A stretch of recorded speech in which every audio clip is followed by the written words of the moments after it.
made the decision. I made the decision that I was going to sit down and watch AEW Dynamite last week from start to finish. What was it, May 15th? It would have been that episode. I believe so. Yeah. And I watched this from start to finish, Brady. Why? I had a lot of questions. Why did you do this? Okay. Well, because I feel like you shouldn't talk shit about stuff that you don't watch. And we see that a lot of times with a lot of shows out there, a lot of people that don't understand wrestling try to talk shit about it. So I went into this. I said, you know what? I'm going to watch this. I'm going to watch this from a worker's point of view. What is the purpose of doing this? What is the reason that they do it? Why was this show booked the way that it was booked? Why were the segments put where they were? And why were the people used where they were used? Oh, that was a mistake. Okay, so we open up the show. We've got Dynamite or whatever the fucking opening is. And right off the hop, what was the very first thing that you seen? I mean, first match right out the gate is Moxley and the American Dragon. Oh, right? Wow. Taking on Jeff Cobb, all right, and Kyle Fletcher. Now, if this was a Shotgun Saturday or a Heat or you would swear that you're about to watch one of those old school squash matches, right? To get the two more known guys over that much more, leading into something that's coming up. I think this was more just a way for Moxley to be like, I'm jerking the curtain and I'm out of here. I think he wanted a sandwich. Shouts out to RJ City, our lovely friend of this show, finally did what he said he was going to do and I think he dropped it on our show first, that he wanted eventually for his 100th episode of AEW to potentially maybe get Jon Moxley. Well, this past Saturday, he did it. Jon Moxley was on the 100th episode of AEW. Just shouts out to RJ. It's you're saying it wrong though. What is it? It's AEW. No, it's hey, ew. Oh. Hey. Ew. Hey. Ooh? No, ew. Ew. And understandably so. And because, whatever. So the show continues on and you're like, okay, why is Bryan Danielson and them, why are they coming out? Why are they doing this off the hop? Is there going to be some kind of build for something later on the show? No, that was it. That was your spot. Done and done. Out of here. Then they've got to try to do some storytelling a little bit. They've got to talk about, Adam Copeland, Malachi Black, try to get that stuff over. Cool. I get all of that. I get all of this other stuff. And then they had to try to explain why Eddie Kingston is, who just got put into this faction to help with this group, is not in there because he had his title on the line against Gabe Kidd in a New Japan show and then ended up getting injured. I don't know if you saw the spot or not, dude. I don't want to. Kingston got injured. He took a suplex. So they had one of these things where they had a table set up from the railing to the ring apron. You know what I mean? Like they had the bridge. They had the bridge set up. The bridge. And Gabe goes to give him the suplex. Suplexes him up and over through the table. And the back of Eddie's knee, that's how far he suplexed him. The back of his knee wraps right over the top of the railing. Yeah. Yummy. I say words. Now you have to picture that action happen. Oh, I've got a phrase for it. Hey, ew. Yeah, exactly. Exactly. Jesus. And so, I mean, Eddie's obviously out. Surgery for sure, right? So then we're talking and we go along and then we do a tag team match. Oh, boy. Young Bucks against Christopher Daniel and Matt Sydal. You were struggling. Okay. Why did you watch it if it's that hard to watch? I know you explained yourself that you said you had to, but at this point, I think you can just watch highlights and be like, all right, I understand what they're doing. Here's what I understand that they did about this, because I was like, why are they doing this match? This doesn't make any sense. This obviously has to be some kind of story involved here to further this whole EVP, Matt and Nicholas Jackson, Jumpin' Jack Perry, takeover, the new NWO No, right? So what do they do after this match? They fire Christopher Daniels. I mean, Matt Sydal didn't get fired, but Christopher Daniels did. What's up with that? Shouldn't you fire the whole team? Like, you're both out of here. Bloop, done. It makes no sense to me. Then we have probably what is going to be the worst decision ever in the world of AEW. Hook comes out, and I don't think Hook could draw flies if he was covered in shit, to be honest with you. Okay, explain your hate for Hook, because I think people have listened before and you've been pretty negative on Hook. Just let's elaborate on why you're not a fan of him on TV. Because he looks exactly like everything the opposite of professional wrestling. He looks like the kind of kid that is just a kid. I think the character that he's playing is boring. He's got no heat whatsoever. If it wasn't for the fact that his lineage is what it is, I don't think you'd see him there. I don't think that he would even have a job in that company. And they're trying really hard to get him over. They've thrown him in with Jericho and stuff like that, right? But they have him come out and they have him do one of these, like, this is where we get to see Hook against Sebastian Wolf. Yep. Who? That's Sebastian Wolf, ladies and gentlemen. And if you're not familiar with Sebastian Wolf, that's because nobody's familiar with Sebastian Wolf. Now, more people are familiar with him than they are with us, but whatever. We got a show. Suck it. Here's the thing. That match with Sebastian Wolf wasn't even a match. It was 2 shots and a tap out finish, just so that Hook could get on the mic, because that's a smart choice, and call out Chris Jericho.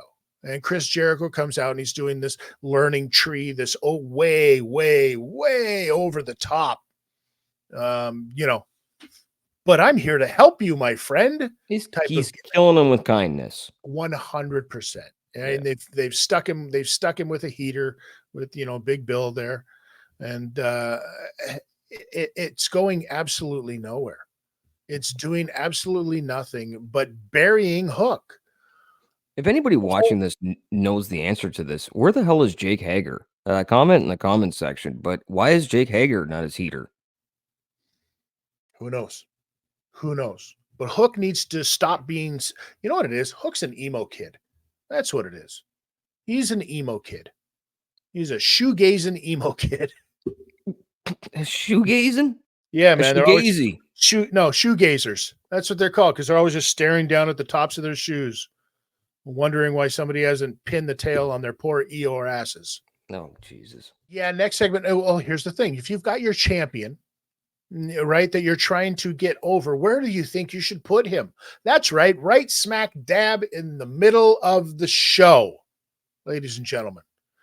They had Swerve go out and do the 9 o'clock slot, right? The 9 o'clock slot, that not a bad slot. I get it. That's the start when you could start getting edgy. That was always the time when you could, like, oh shit, 9 o'clock. Oh, because the show starts at 8. That first hour is like, hey kids. And then 9 o'clock was like, here's my boobs. This was always the type of thing with pro wrestling, right? So you understood that. Here's the problem that I fear of what's happening with Swerve Strickland is they're trying to make him cool. They're not trying to make him a baby face. They're trying to make him cool, where he's still like, he gets his heat in way more. But the match they give him is against Brian Cage. Brian Cage, who is like a monster beast, and Swerve's getting all of his heat in on him right out the gate. And I am one of these guys that believe that the champion, especially your heavyweight champion, especially against a guy who looks the way that Brian Cage does, especially a guy who the story is Brian Cage was part of that group that jumped Swerve Strickland, if I'm not mistaken, Yeah, the turned embassy. on him. Mm. So Swerve Strickland should constantly be laying on his back, looking up at Brian Cage, saying, please don't kill me. Your champion needs to be fighting from a hole the entire time. And that didn't happen in this. They made Swerve look cool.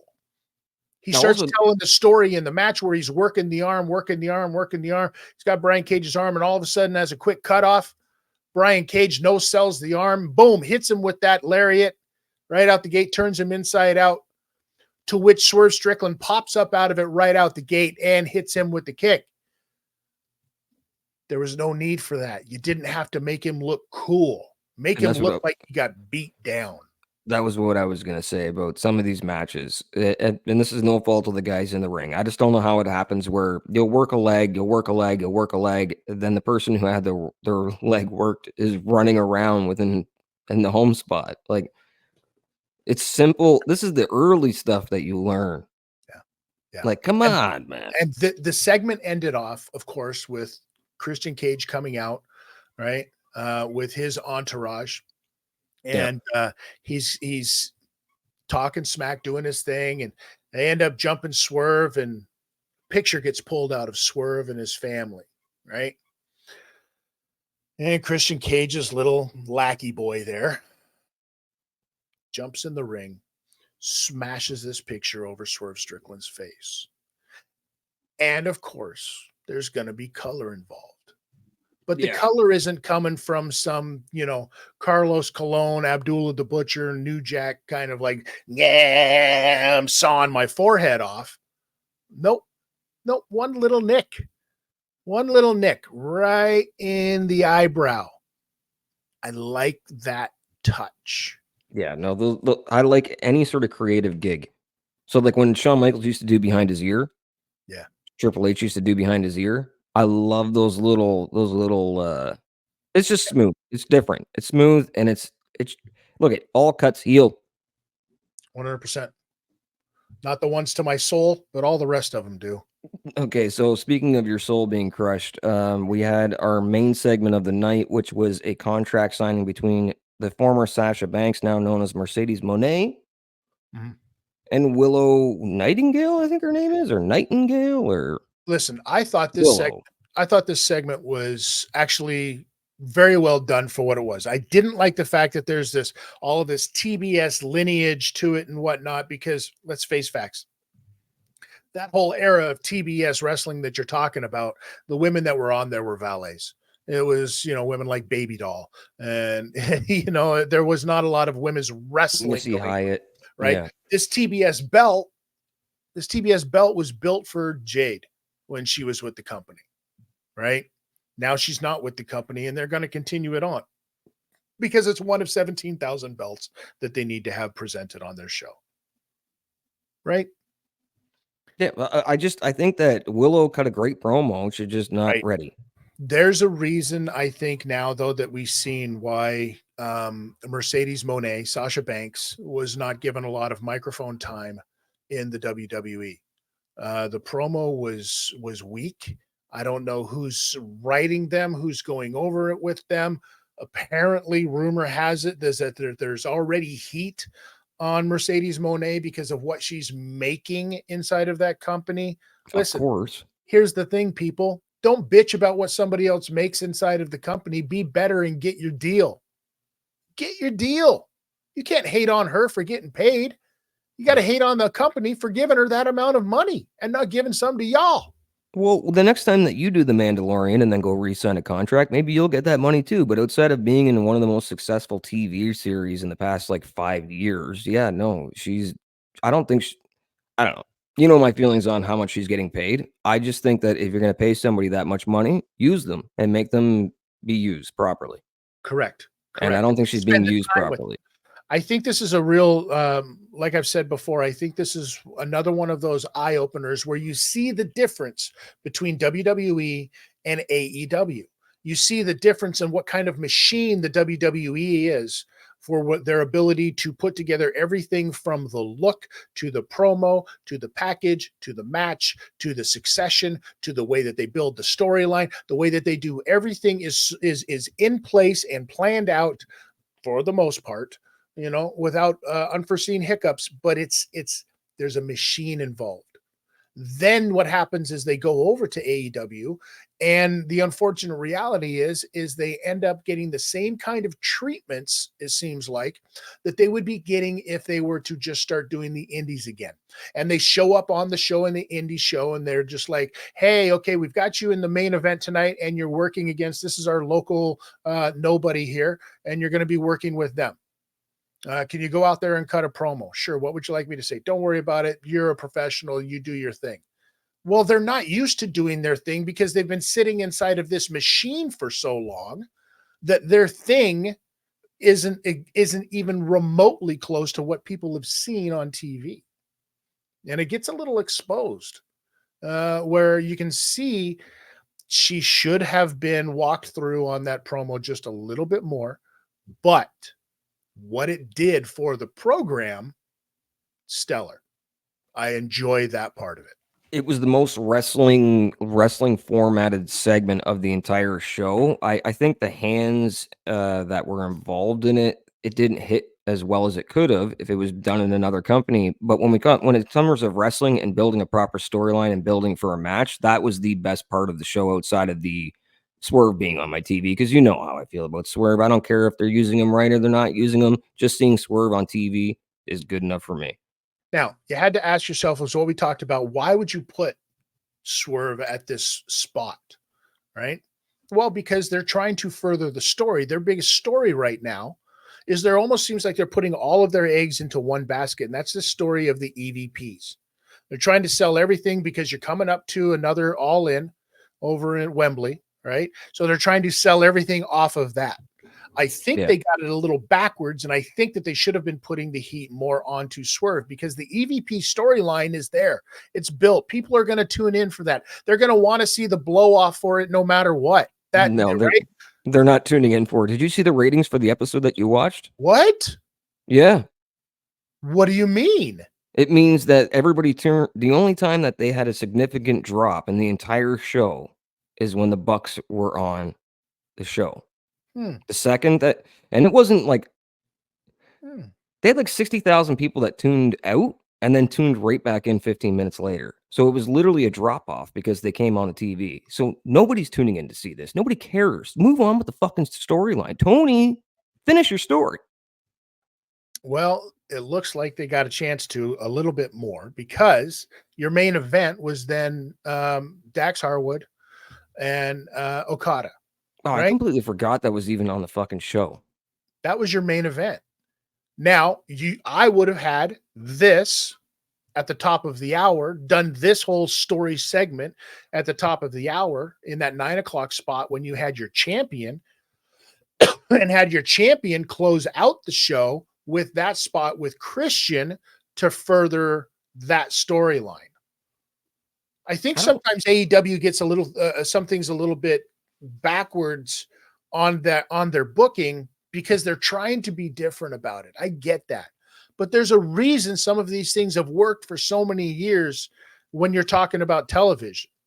Now, let's say it this. Let's say you put that spot with Dax Harwood and Okada, put that match at the top of the hour, that 9 o'clock spot, and you do what they did, which was Young Bucks getting involved, which was the return of Darby Allin again, right? Yeah, after getting hit by a bus. Darby Allin has returned to professional wrestling in AEW, and he's going to be the saving grace, apparently. Dude, he replaced. So a guy with a broken leg got replaced by another guy with a broken leg. I fucking smaller guy. I hate the booking of this fucking company. I don't want, this segment has gone on way too long. I don't want to talk about AEW this long. Well, this is brutal. This is why I don't watch the show. Why did you? And I guarantee you'll probably never watch another Wednesday, will you? Ever from start to finish. Well, remember that part where you were saying, hey, we're going to get you to talk about this. Well, now we're in it. And we're talking about it because you should have put that spot at that part of the show and then put Swerve in the main for the show with Christian and had that spot getting sold even more, that story getting sold even more. Stop trying to put yourselves over, assholes. I don't think there's any structure here, Chris. It's like the law. We have no structure, no rhyme or reason. We just dump shit and do shit and call it in the ring. You're right.